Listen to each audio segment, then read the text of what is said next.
반갑습니다. 구구스포츠 유레카입니다. 오늘도 근거 있는 분석을 여러분께 전해드리도록 하겠습니다. 구독과 좋아요 부탁드립니다. 이번 영상에서는 세리A 한 경기, 라리가 한 경기를 준비했습니다. 저희 경기 분석에 앞서서 국내 최대의 정보 모방을 무료로 초대해드리고 있습니다. 영상 아래 고정 댓글 클릭 후 메시지 주시면 무료로 초대해드리고 있으니까요. 많은 참여 바랍니다. 첫 번째 경기는 인터밀란 대 나폴리의 세리A 13라운드 일정입니다.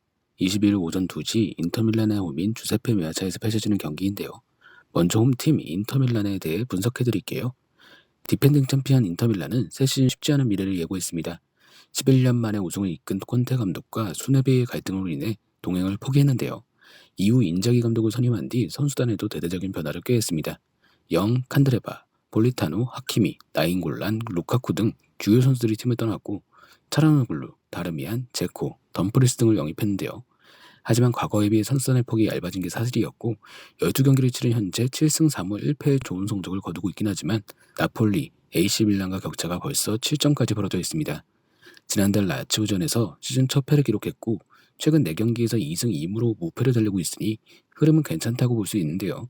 하지만 이번 나폴리전을 앞두고 마르티네스, 바스토니, 제코, 산체스, 데브릴 등 주요 선수들의 부상 가능성이 제기되고 있어 변화가 불가피해 보입니다. 만약 마르티네스와 제코로 이어지는 투톱을 활용하지 못한다면 공격에서 변화가 불가피하며 코레아, 페리시치, 덤프리스 등의 자원으로 새롭게 공격진을 구축해야 합니다. 다음은 원정팀 나폴리에 대해 설명드릴게요. 나폴리는 지난 시즌을 5위로 마쳤습니다. 막판까지 치열한 4위권 경쟁을 펼쳤지만 1점 차로 밀리며 챔피언스리그 출전에 실패했는데요. 올 시즌 칼을 갈고 닦은 나폴리는 스팔레티 감독 체제에서 새로운 출발을 알렸습니다. 여름 이적 시장에선 제주스와 안기사를 영입해 문제가 있던 수비와 중원을 보강하는 데 성공했는데요. 두 선수의 영입은 꽤 효과적이었습니다. 베나치와 개막전에서 수적 열세를 극복하고 2대0 완승을 챙긴 것을 시작으로 개막 후 8연승 행진을 달렸는데요. AS 로마전에서 0대0으로 비기며 연승 행진이 끊기긴 했지만 현재까지 12경기 10승 2무로 무패는 계속되고 있습니다. 2위 AC밀란과 골드차에 앞서며 리그 1위를 지키고 있는데요. 나폴리 입장에선 11월 A매치 휴식기 직전 치러진 베로나전 1대1 무승부가 아쉬울 수밖에 없었습니다.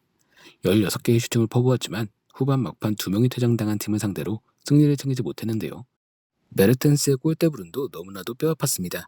나폴리 입장에서 1위를 유지하기 위해 이번 경기 승리가 필요한데 아직까지 특별한 부상자는 확인되지 않고 있습니다. 인터밀란과 나폴리는 지난 시즌 마지막 경기에서 1대1로 승부를 가리지 못했습니다. 올 시즌 인터밀란의 전력은 보다 약해졌고 나폴리가 무패 흐름을 이어가고 있기 때문에 분위기는 나폴리가 더 좋은 게 사실인데요. 하지만 인터밀란이 최근 경기력을 되찾아가고 있기 때문에 나폴리의 우위를 쉽게 예측하기 힘듭니다.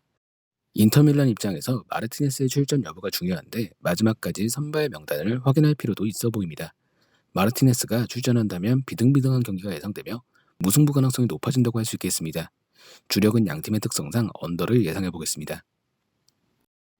두 번째 경기는 레알 소시에다드 대 발렌시아의 라리가 14라운드 일정입니다. 22일 오전 5시 소시에다드의 홈인 레알레 아레나에서 펼쳐지는 경기인데요. 먼저 홈팀 소시에다드에 대해 분석해드릴게요. 지난 시즌 4위를 차지했던 소시에다드는 올 시즌 초반 기대 이상의 성적을 보여줬습니다. 새 시즌을 앞두고 라이안과 리코를 영입했고 쇠를로트가 임대에서 복귀하는 등 보강은 많지 않았지만 이탈자가 많지 않아 팀 색깔을 그대로 가져간 게 주요했는데요. 소시에다드는 개막전에서 바르셀로나에 2대4로 패하며 아쉬운 출발을 보였지만 이후 리그 12경기 무패를 달리며 당당히 리그 1위를 달리고 있습니다. 현재 13경기 8승 4무 1패 승점 28점으로 2위 레알 마드리드의 1점 차 리드를 지키고 있는데요.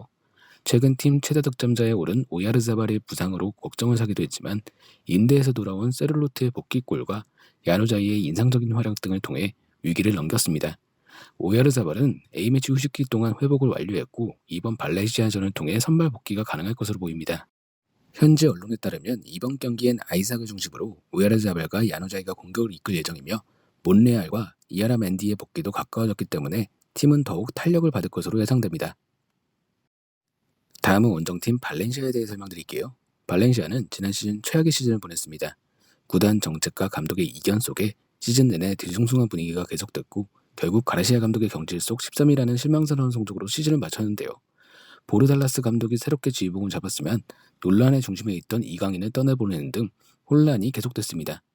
발렌시아는 이강인을 이적시킨 뒤 안드레, 듀로, 코스타, 알데레테, 폴키에 등을 새로 영입해 선수단을 개편했는데요.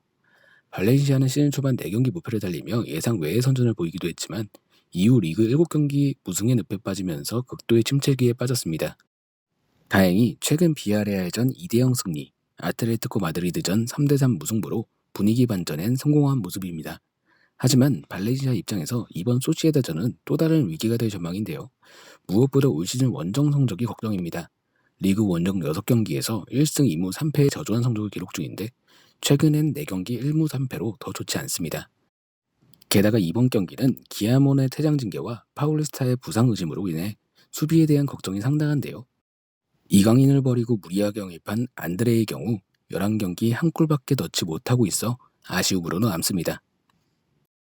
발렌시아가 최근 경기력을 회복했다고는 하지만 이번 경기 수비의 구멍이 너무나 커 보입니다. 이번 경기가 원정인 점도 강력한 불안 요소입니다. 소시에다드의 경우 현재 컵대회 포함 16경기 무패 행진을 달리고 있는 만큼 단단함을 보여주고 있는데요.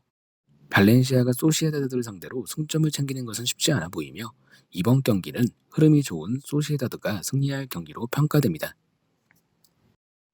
자, 오늘은 세리에의 한 경기, 라리가 한 경기를 분석해드렸습니다. 언제나 스포츠에 100%는 없습니다. 선택은 여러분의 몫입니다. 더욱더 좋은 분석으로 찾아뵙도록 하겠습니다. 구독과 좋아요 한 번씩 눌러주시면 감사하겠습니다. 국내 최대 정보 공유방 무료로 초대해드리고 있으니까 영상 아래 고정 댓글 클릭 후 메시지 주시면 초대해드리도록 하겠습니다. 지금까지 구구스포츠였습니다.